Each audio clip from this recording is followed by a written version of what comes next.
अब योगी सरकार कैसे कहेगी कोरोना घोटाले में उसका हाथ नहीं है, क्योंकि आज जो खुलासा हम आपके सामने करने जा रहे हैं वह वर्तमान सरकार के वास्तविक चेहरे को आपके सामने लाकर रख देगा।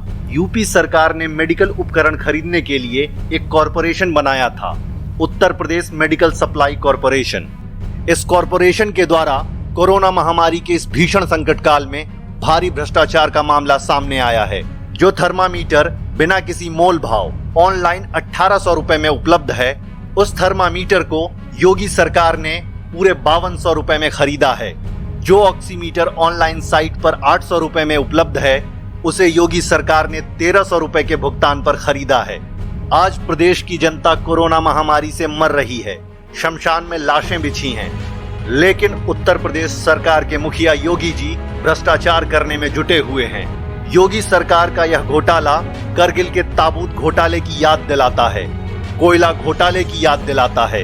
भ्रष्टाचार में योगी जी ने कांग्रेस को भी पीछे छोड़ दिया है, क्योंकि कोरोना घोटाला बेहद ही निम्न कोटि का भ्रष्टाचार है। आपको यह जानकर आश्चर्य होगा कि जिन कंपनियों को मेडिकल उपकरण सप्लाई का ठेका दिया गया है, जिन कंपनियों से ऑक्सीमीटर और थर्मामीटर मंगवाया गया है, वे कंपनियां चाय के दुकानों, स्कूलों और कॉलेजों के पते पर खुली हैं। कई कंपनियां तो केवल कागजी हैं, जमीन पर उनका कोई नामो निशान नहीं है। कई कंपनियां ऐसी भी हैं जिनका मूल काम कंस्ट्रक्शन यानी घर और बिल्डिंग बनाने का है। लेकिन योगी सरकार ने घोटाले के तहत मेडिकल उपकरण उन कंपनियों से खरीदे हैं। इतना ही नहीं, अपने आप को सबसे बड़ी राष्ट्रवादी पार्टी कहने वाली भाजपा पूरे देश में चीनी सामान का बहिष्कार करवाती है, लेकिन दलाली खाने में भारत और चीन में भेद नहीं करती।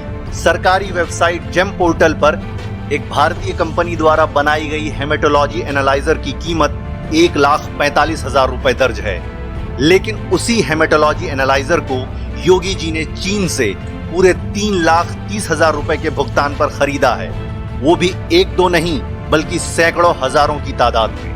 हेमेटोलॉजी एनालाइजर खरीद का भ्रष्टाचार प्रदेश के पूरे 20 जिलों में खुलकर सामने आया है, जबकि ऑक्सीमीटर और थर्मामीटर खरीद घोटाला पूरे 65 जिलों में उजागर हुआ है। आपको याद होगा पीपीई किट का घोटाला, मंजन खरीद में घोटाला, ब्रश में घोटाला भी इसी कोरोना महामारी के दौरान हुआ है। अब और कितने घोटाले करेंगे योगी जी? आप तो स्वयं को योगी बताते हैं, अपने आप को संसार की माया से मुक्त बताते हैं। आपके आगे पीछे कोई नहीं है, परिवार भी नहीं। फिर यह घोटाला किसके लिए?